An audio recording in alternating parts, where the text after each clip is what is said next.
Good morning, everyone. Wow, it's loud today. Don't talk so loud.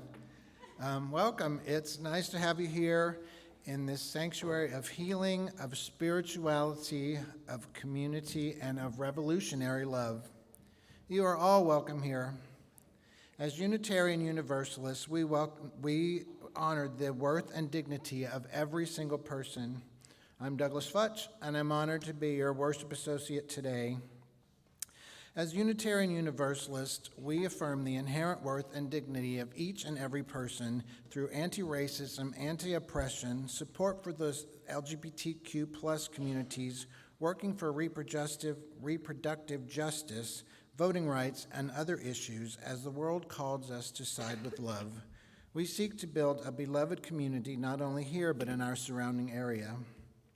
From the diversity of our experience we gather, and into the common bond of our humanity we join, hoping to find home, hoping to find neighbors, hoping to find solace, and hoping, even against hope, to find that spark of forward movement that we need to get up again tomorrow morning and support our children.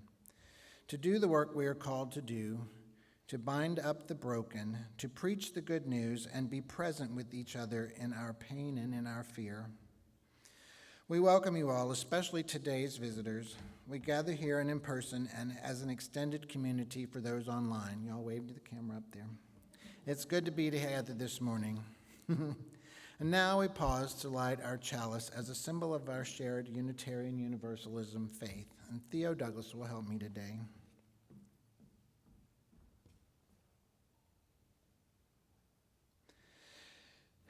Today's chalice lighting words are by Amy Williams Clark. In this time of uncertainty, we quiet our minds and our hearts at this time, full of unknowns, as angst closes in upon us.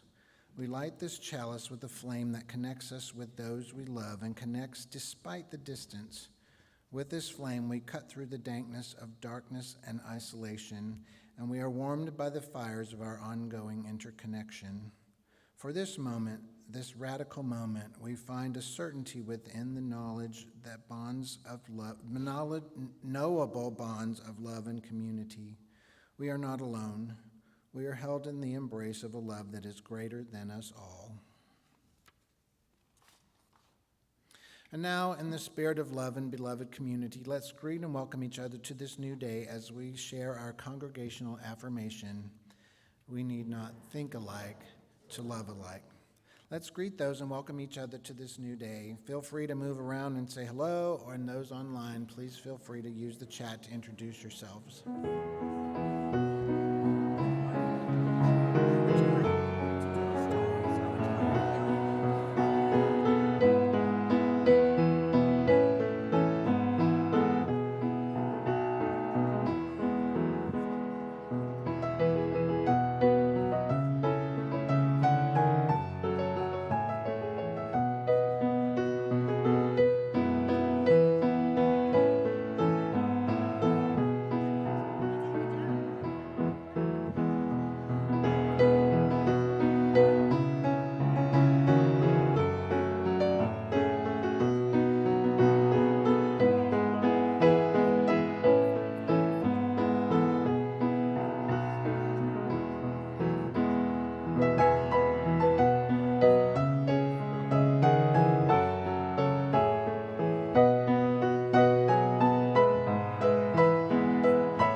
So last week, just so you'll know, we had 189 people in the service, which is, I believe, a post-COVID record. It's getting crowded today, though, so if you see a seat next to you, please scooch together so that the latecomers have somewhere to sit, because last week we were having them stand in the aisle. So just scooch your little tushies in and say hello to each other closer, okay? And then we'll have room for everyone to sit on the edges. Thanks. Thank you. Good morning. It is my honor to be with you this morning. For those of you who don't know me, my name is Sara Drew.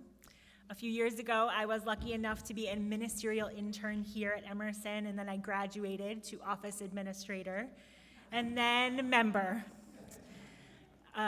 Promoted to member, right, is what we often say. Yes, and then I don't get to spend as much time here as I would like to. In addition to my daytime job as a hospital chaplain now, I thanking this congregation for recommending me to a position at the First Existentialist Congregation of Atlanta. So I often have to be there on Sunday, but it's my pleasure to be here with you this morning. And I'm looking forward to speaking to you today about tenderness. I plan months in advance what I'm going to talk about, and then as the day goes closer, I try to think about, but what does that really mean today? And so I think that tenderness is always important, but maybe particularly in this forum on this day with these people. And I'm looking forward to that. I'm hoping I can provide some real food for thought for you. And as I was continuing to sort of be present with the day, I was reminded of Mary Oliver's words that I'll leave you with in these opening words this morning. It is a serious thing just to be alive on this fresh morning in a broken world.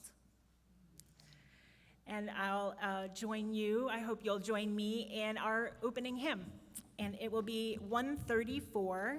It's called Our World is One World. And you can rise, embody your voice as you're willing and able.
Please be seated. Thank you.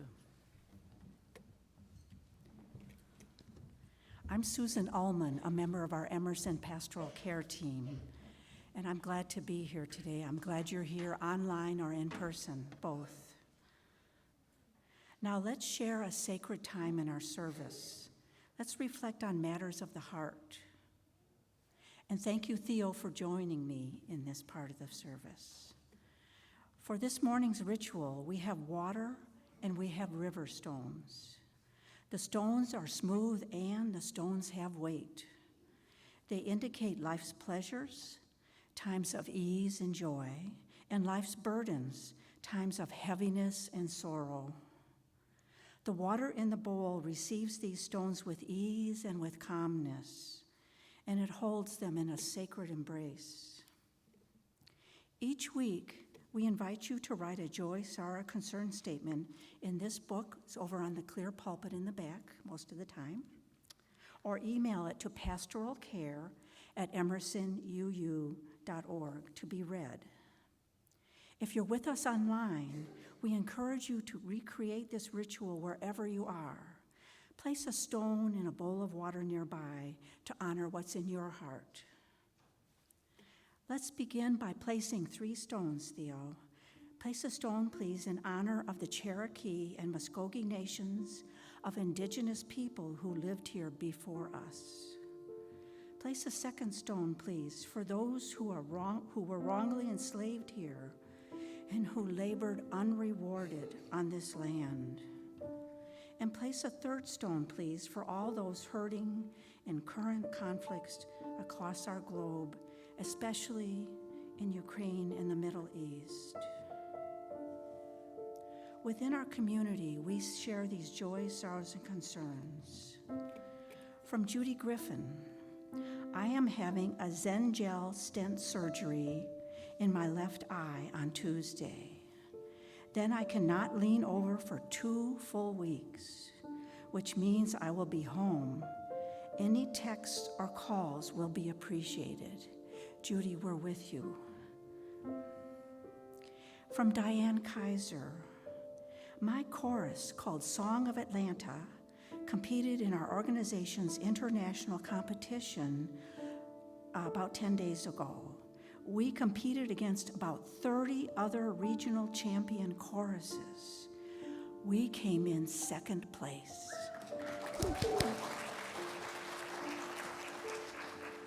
And some beautiful prose from Sharon Sheffield by Pablo Neruda.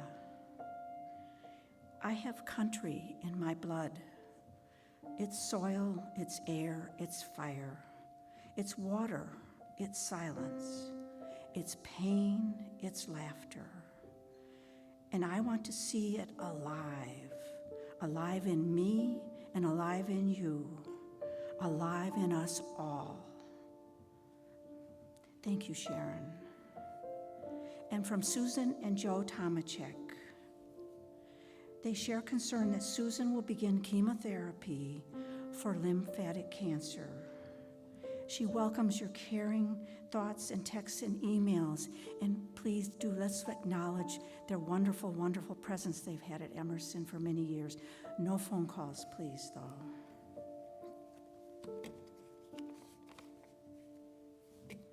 Theo, at this time, let's add another stone for those concerns held silently in our hearts.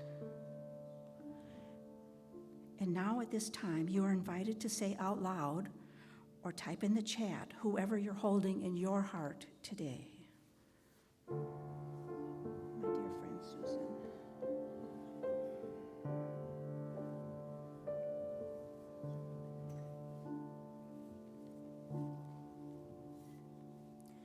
In thankful awareness, let's speak the Buddhist prayer of loving kindness.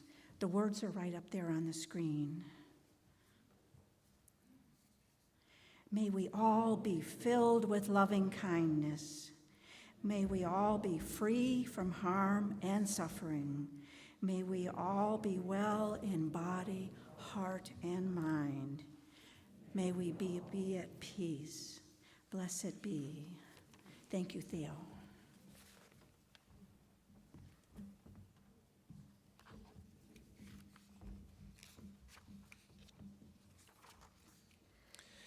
Unitarian Universalism is a faith often referred to as one of deeds, not creeds.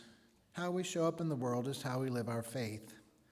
One way we seek to do this is by partnering with other organizations who work to bring love, kindness, and justice to the world. Each month, Emerson chooses an organization to support with half of our collected donations.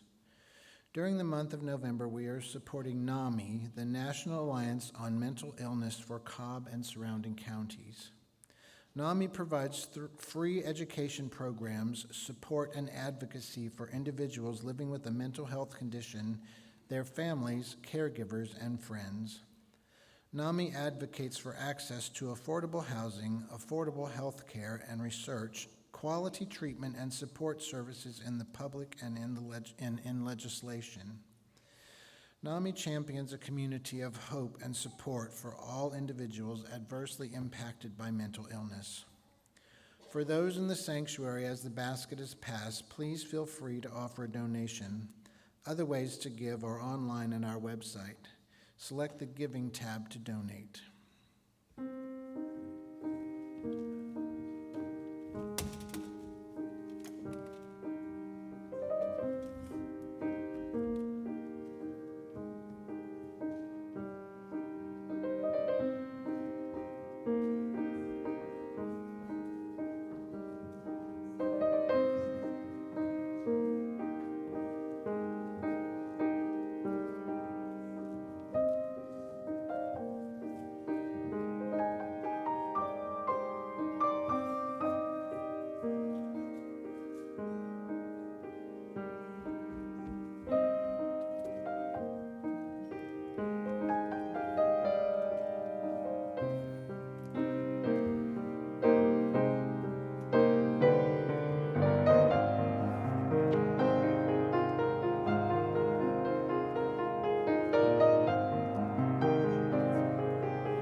Morning.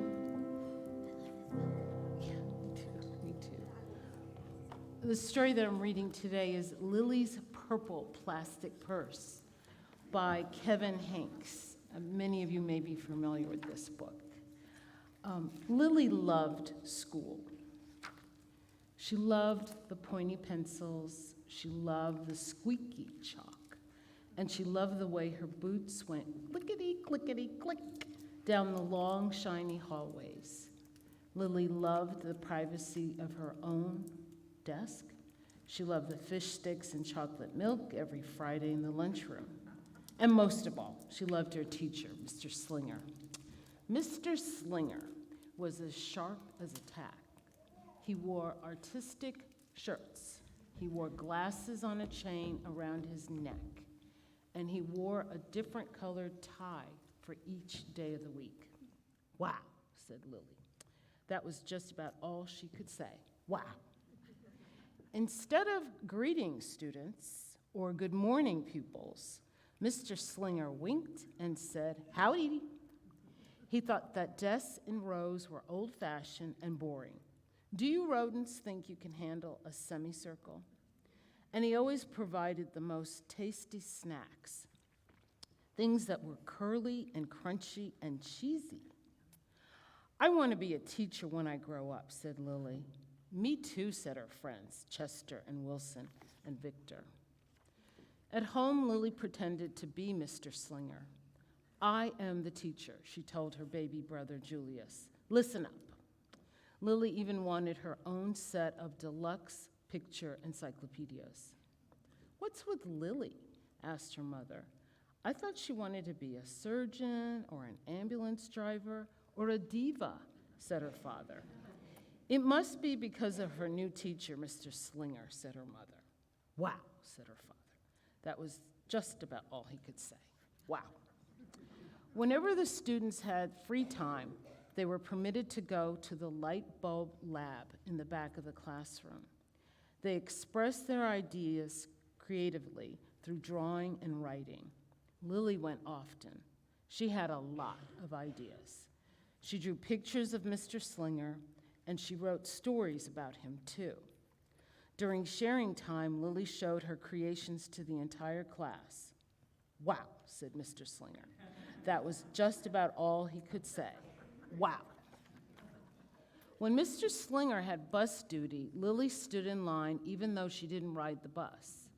Lily raised her hand more than anyone else in class, even if she didn't know the answer. And she volunteered to stay after school to clap erasers. "I want to be a teacher when I grow up," said Lily. "Excellent choice," said Mr. Slinger. One Monday morning, Lily came to school especially happy. She had gone shopping with her Grammy over the weekend. Lily had a new pair of movie star sunglasses, complete with glittery diamonds and a chain like Mr. Slinger's. She had 3 shiny quarters. And best of all, she had a brand new purple plastic purse that played a jaunty tune when it was opened. We know where this is going. Lily wanted to show everyone. "Not now," said Mr. Slinger. "Listen to our story." Lily had a hard time listening.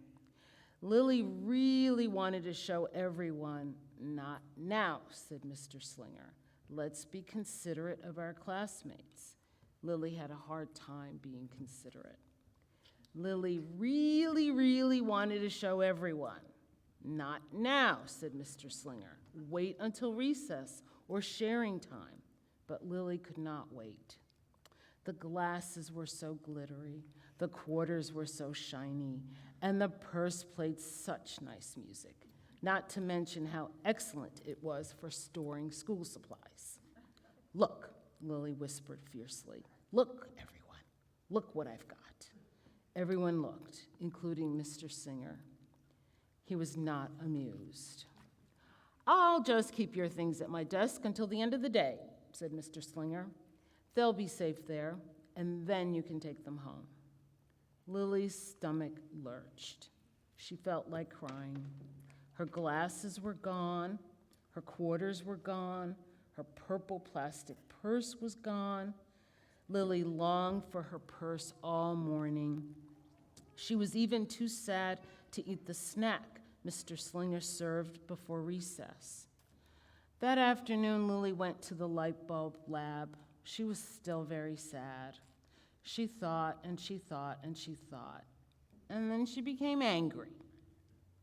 She thought and she thought and she thought some more, and then she became furious. She thought and she thought and she thought a bit longer, and then she drew a picture of Mr. Slinger. Oh my. Right before the last bell rang, Lily sneaked the drawing into Mr. Slinger's book bag.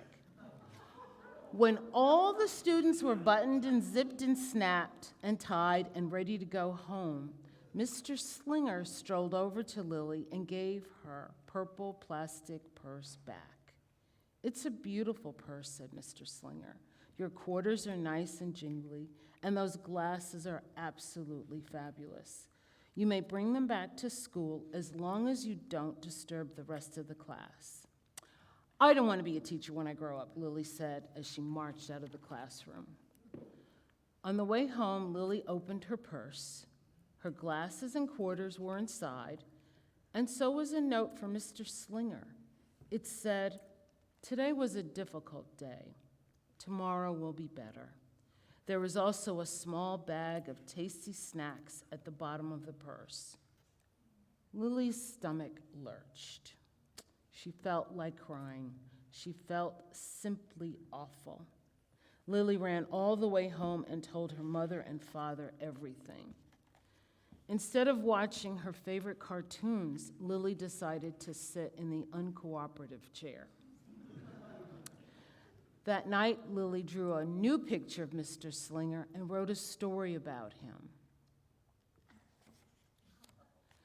Lily's mother wrote a note, and Lily's father baked some tasty snacks for Lily to take to school the next day.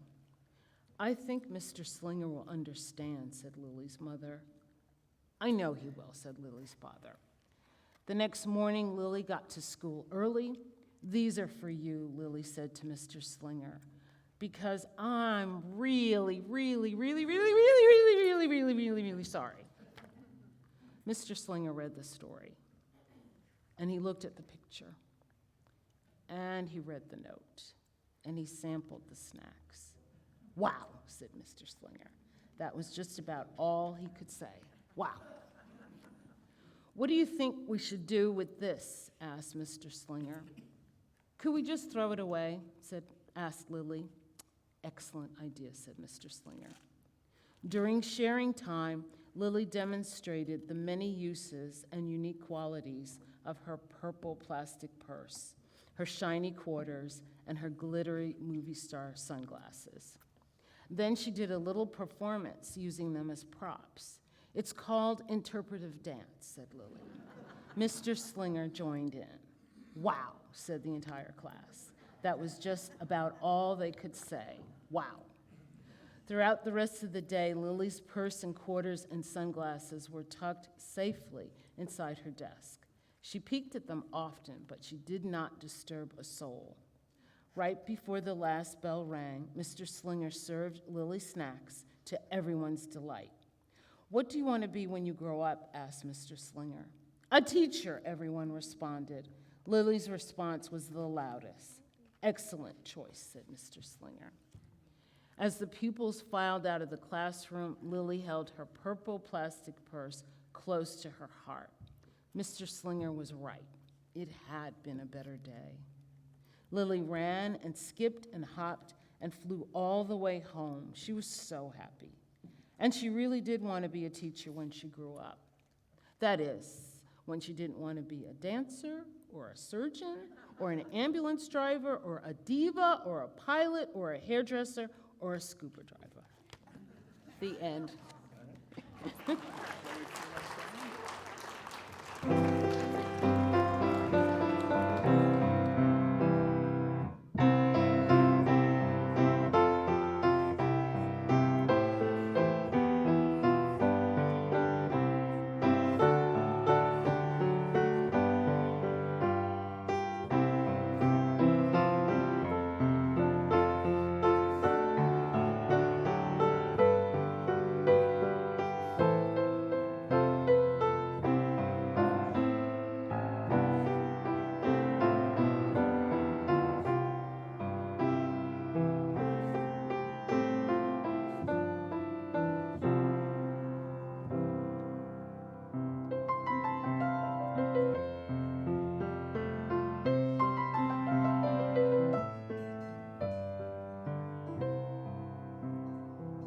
Thank you, Patricia. I'm going to lead us in a little meditation, perhaps directly related to Lily's situation there.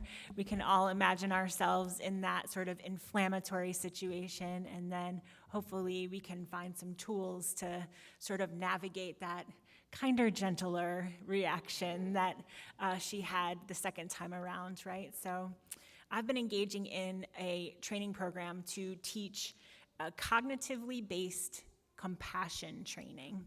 And it's basically, in the smallest nutshell I can give you, an effort for each of us to have more access to self-compassion. And so if you want to make yourself physically comfortable, maybe you'll sit intentionally, maybe you'll notice some tension you might be holding. You can tell I always hold tension in my neck, so I drop one ear toward one shoulder and then the other ear to the other shoulder. But basically, you're looking for any tension you might be holding. And then finding a seated position where you're balancing slouching and being really comfy and sitting super straight. You want to find that balance so you're comfortable but sitting tall. You can close your eyes if that's comfortable for you. If you'd prefer to have your eyes open, maybe a glazed over gaze or a downcast gaze might be helpful.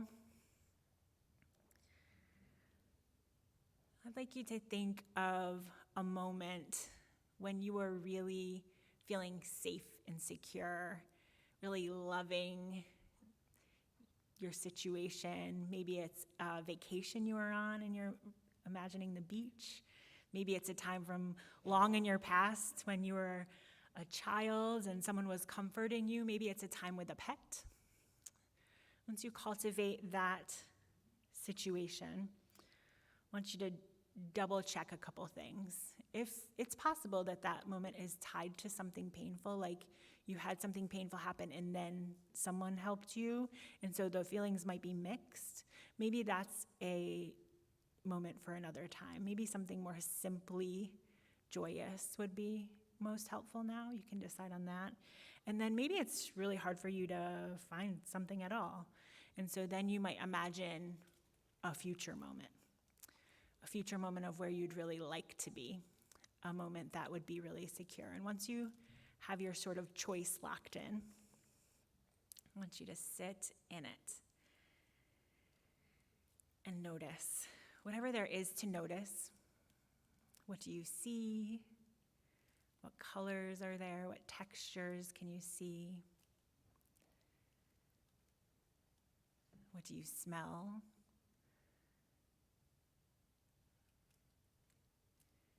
If you happen to be lucky enough to be eating in your nurturing moment, you might really sink into the tastes present.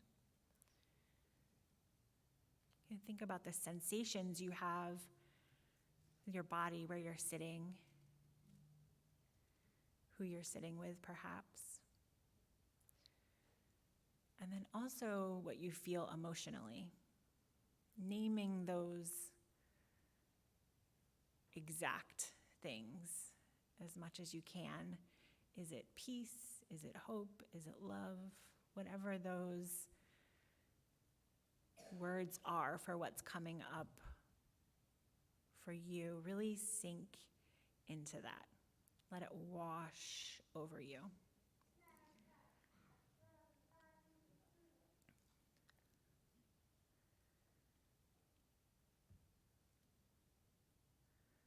And you're welcome to stay right there in that moment if you want. And even if you are ready to transition, recognize that you're not getting rid of that moment. You're just maybe the imagery of folding up that picture and putting it in your pocket so that you can access it whenever you want might be helpful. Again, you might just stay right where you are. And if you're ready to transition, you might focus on your breath. Naming again any qualities that are present there for you. Is your breath shallow or deep or fast or slow? Just noticing maybe the cool air coming in at your nose and the warm air leaving. Maybe you'll notice the sensation of your lungs expanding. If and when your mind wanders away and you start to notice a sound right on cue, or an idea, I have to run an errand on my way home. That's natural. Try not to judge that, but notice it. And then redirect your attention back to your breath. That will happen over and over again. You might think to yourself, inhale, exhale, whatever allows for your attention to be noticed.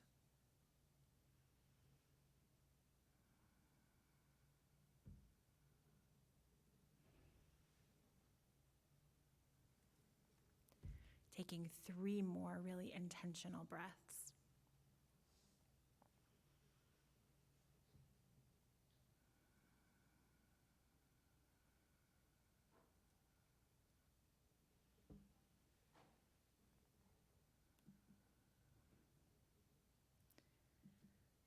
can start to come back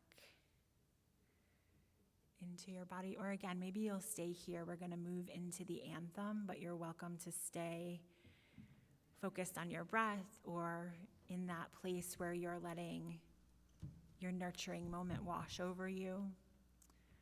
Or you can gently, in your own time, make your way back to feeling the sensations in your body, blinking open your eyes, becoming more present to the room around you.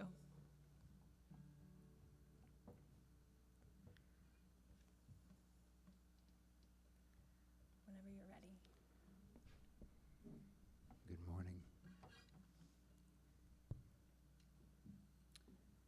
One thing we should remind ourselves of, particularly in these days, is that the best way to lift yourself from fear is to fill it with love.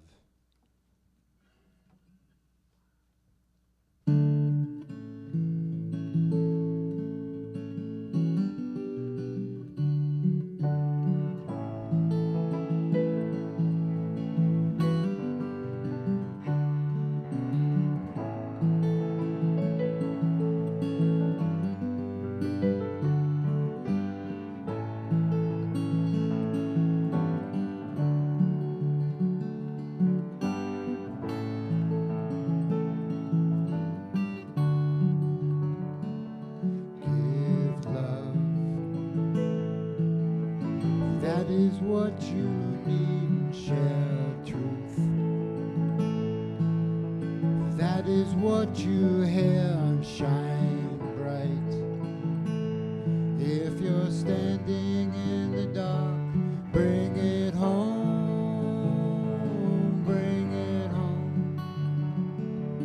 Bring it home. Bring it home. Give yourself freedom to be you and bring bread. Share with everyone, love right. It all comes from within. Bring it home. Bring it home. Bring it home. Bring it home. What we get in return. There is no shortage of love. We get so afraid of letting go. Just release that snow-white dove. Bring it home. Bring it home. Bring it home. Bring it home.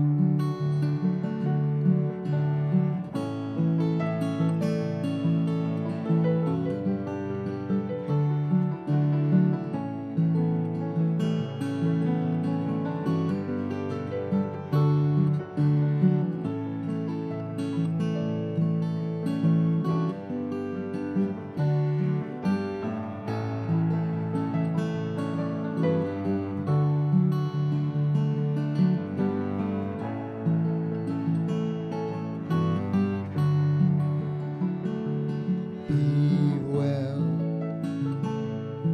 my brother and my sister. One love brings us all together. Stay true, 'cause you'll feel it in your heart. Bring it home. Bring it home. Bring it home. Bring it home. Bear witness. Those who find no justice, share a roof with one without a home. Give hope to a stranger feeling hopeless. Bring it home. Bring it home. Bring it home.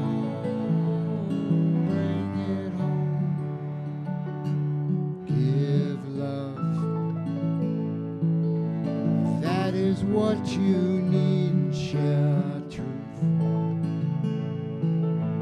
That is what you hear, shine bright.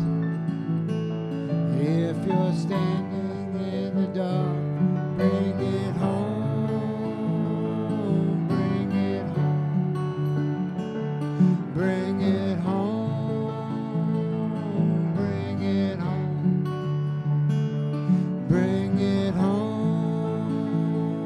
bring it home, bring it home.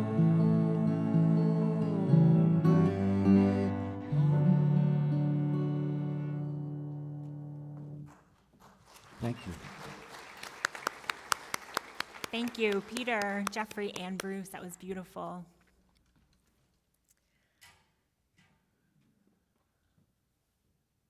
All right. I feel like I put you to sleep earlier, and then Peter kept going with the lullaby, and now we're really settled, which is a good thing.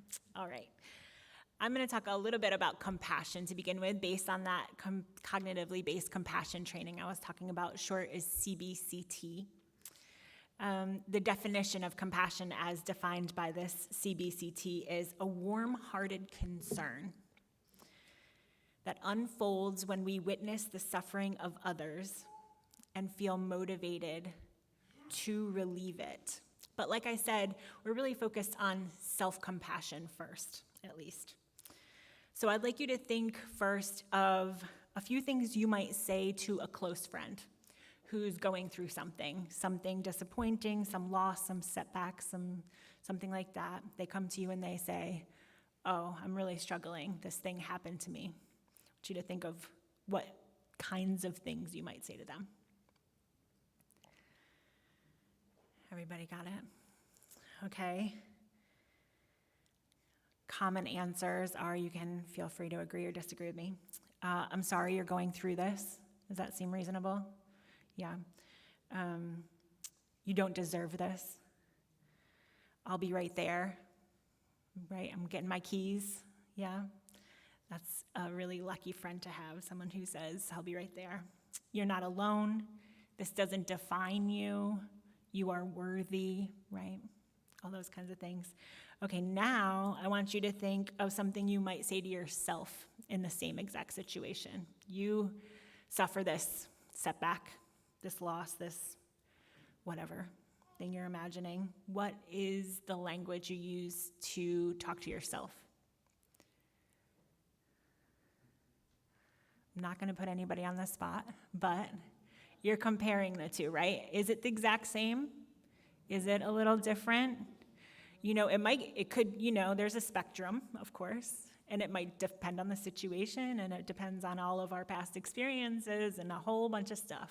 But is it, you're not alone, this doesn't define you, you don't deserve this, all the way to the spectrum of, this is totally your fault, you definitely deserve this, I can't believe you did this again, right? And then in the middle, too, I think there's a spot where it's maybe neither one or the other, but it's more like, okay, we got to fix this, right? Get on the horse. Like, we're getting through this. We're going to, tunnel vision until we're through this, right?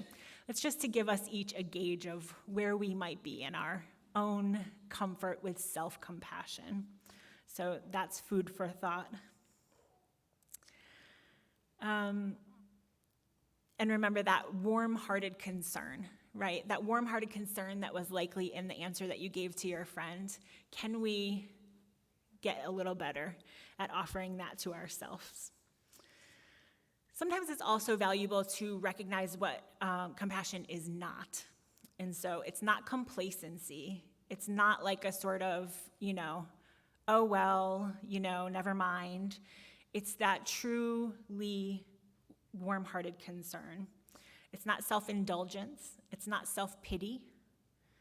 And I'd like to make a finer point that another thing compassion is not is like a fluffy, woo-woo, altruistic, superficial idea, right?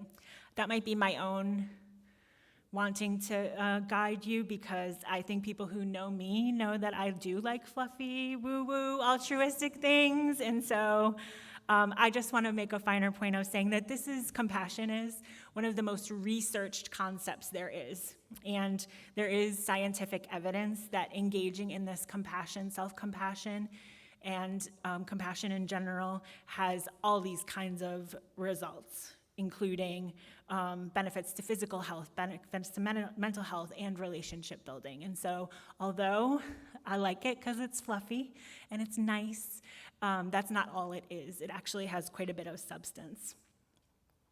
Compassion does not only ask that we are compassionate.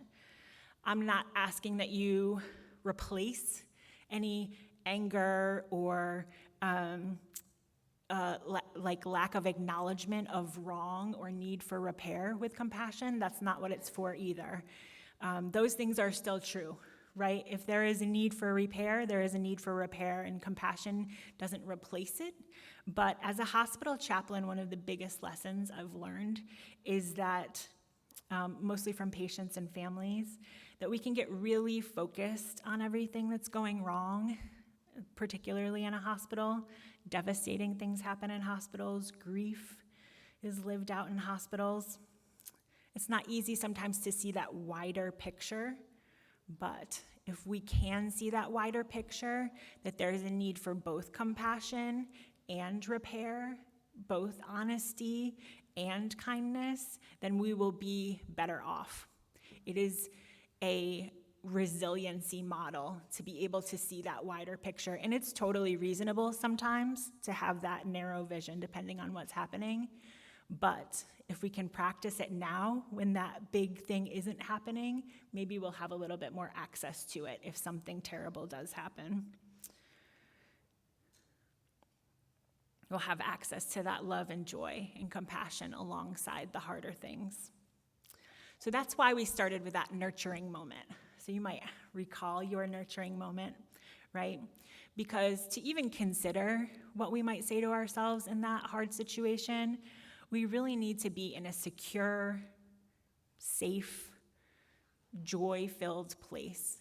And so that nurturing moment allows us all of that, and it allows us a place to move forward from. That also has been really researched. So there is an amount of actual benefits you can have by imagining that nurturing moment. There's an amount that is the same as if you were there. Not 100%, but a good amount. And it's a really good tool in the hospital. Actually, I don't know if you're aware, but people don't like to be in the hospital. It's not like a fun place to be. And so, but some people are stuck there for a minute or more, and so having that ability to manage that, to be able to think of a place they would rather be, actually does offer some of the benefits of being in that place, which is really beautiful. The clearer, the better. So that's why I was asking you to think about what you see, what you hear, what you taste in that place, right? And you can have all different kinds of nurturing moments. In fact, in my own experience, the more I have my eye on nurturing moments, the more I collect them, right? I was at the baggage turnstile the other day, also a place where people don't like to be, right? And my bag was going by. I had my hands full, and my bag was coming fast, and I tried to get it, and I couldn't. And somebody 6 people down saw what happened, and she grabbed my bag for me. And I was like, oh, that's a nurturing moment, right? That's a moment that could, it came and went in just a few seconds, but noticing those things will also make us more resilient, more aware, particularly in that case with a stranger, that the world, in some way at least, is with us, is taking care of us. There are people, strangers even, who will extend their goodwill to us, and to notice and pay attention to that really can aid us in our day-to-day experience.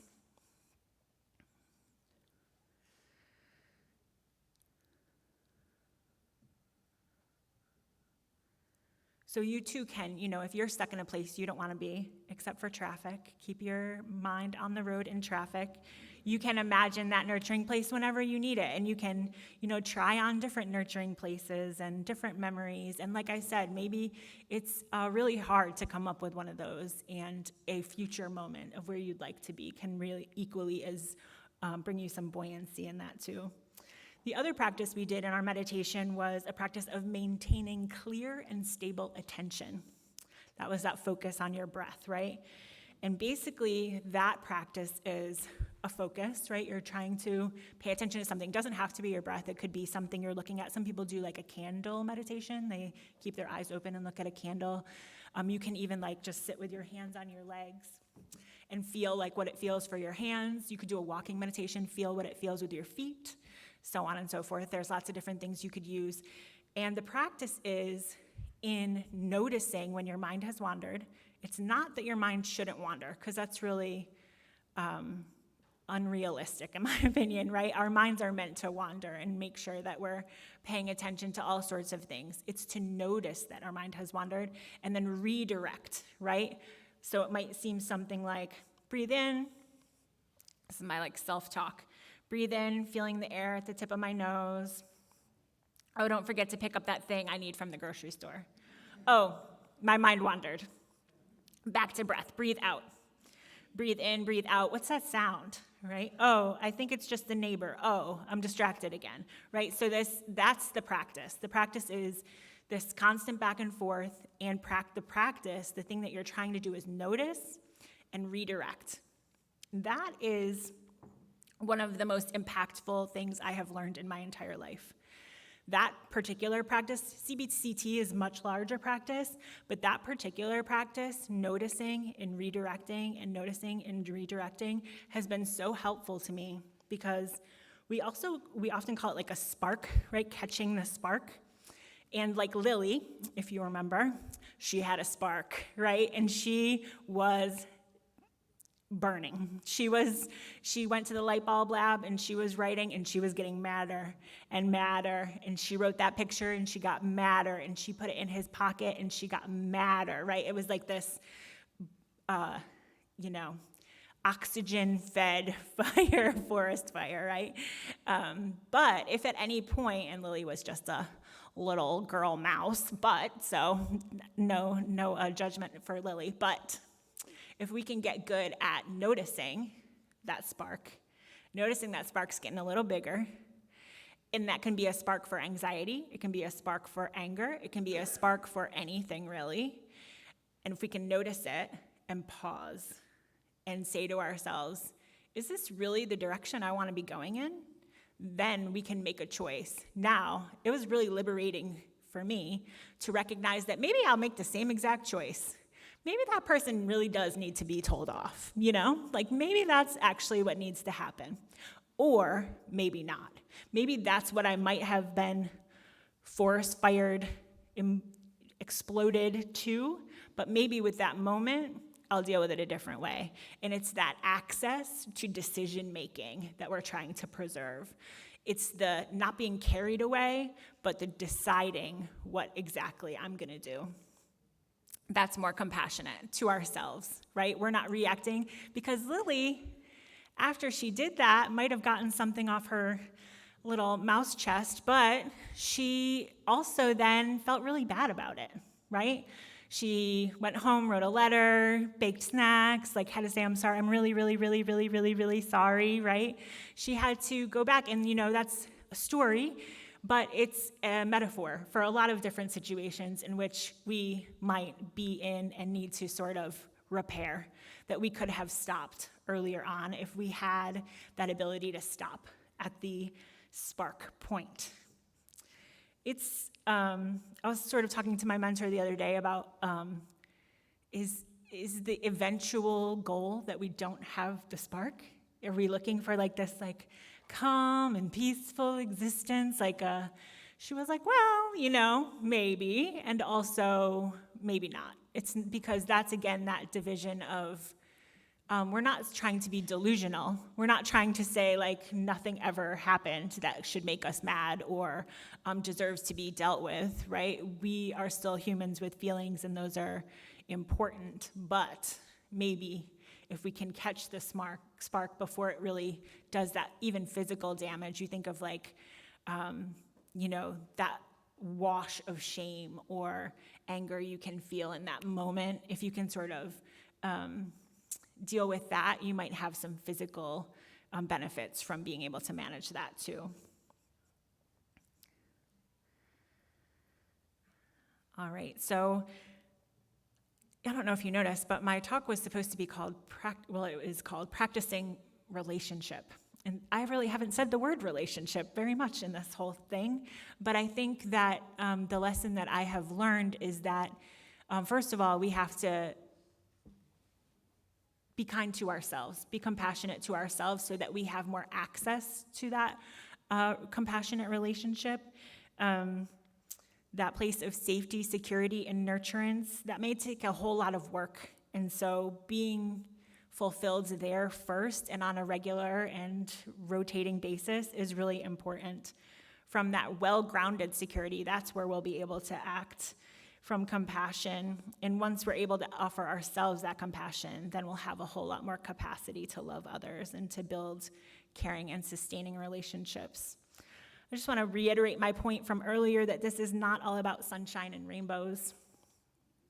Harm will still need to be addressed.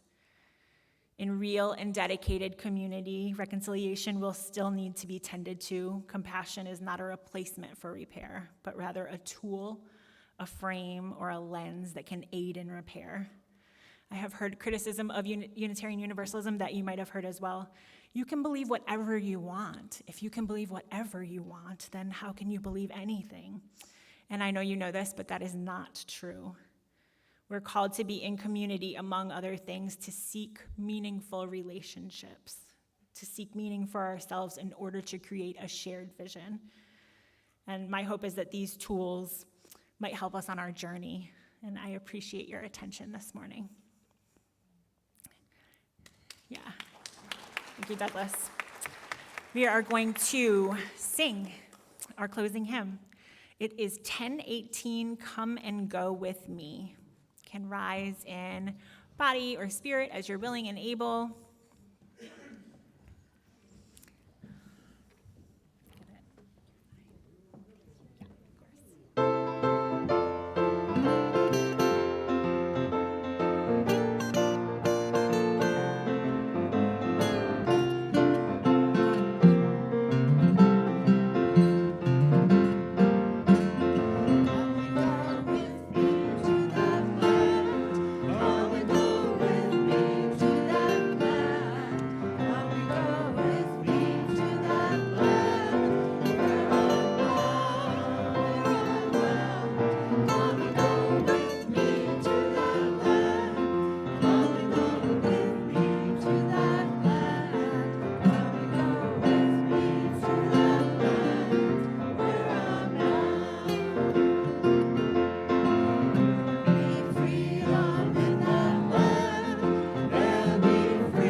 Thank you.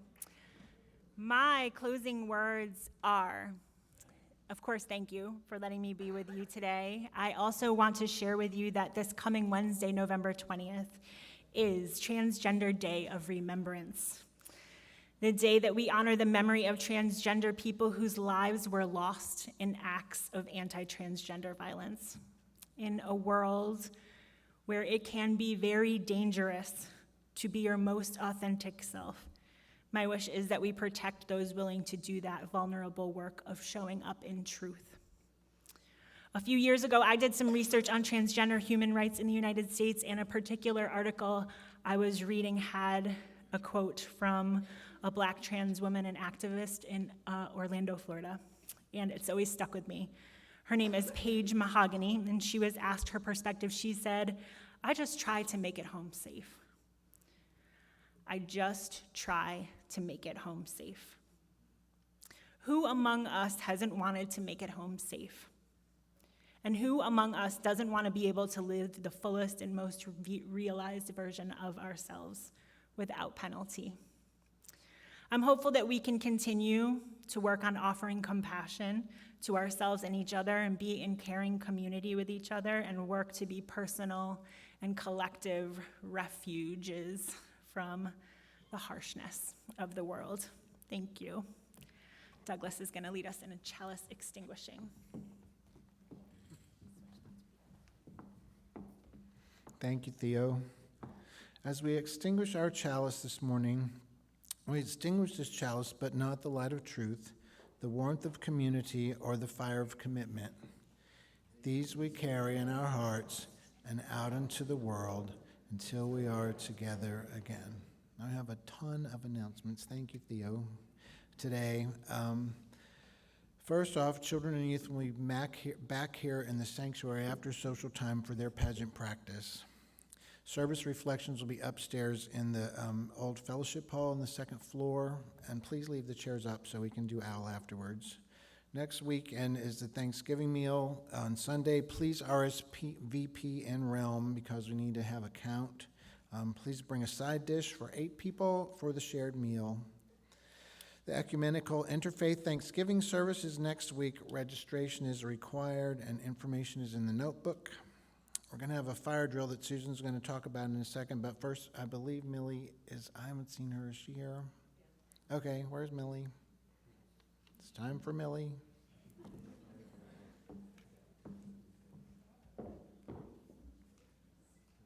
No Millie? Okay. Well, we still want to thank Colleen Radwell, who's moving away and not going to be doing the fellowship time anymore. And so Millie was going to make an announcement about that, but since she's not here, I'll do it instead. So when you see Colleen today during the social time, please thank her for her work. And now I'll turn it over to Susan.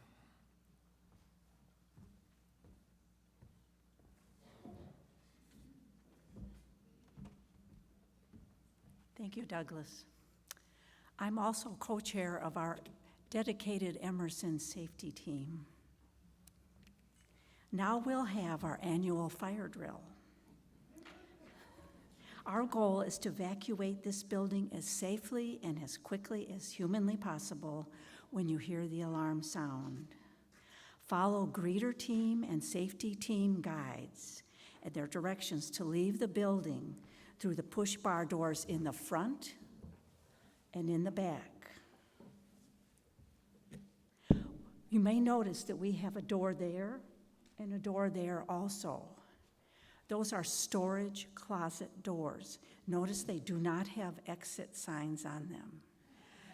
Please avoid going through those. If one person went down because of all the stuff stored in them, we could have a human catastrophe. So please avoid those doors. And also, if your mobility is limited, feel free, please, to ask others to help you leave the building. We have a ramp that slopes down in the front.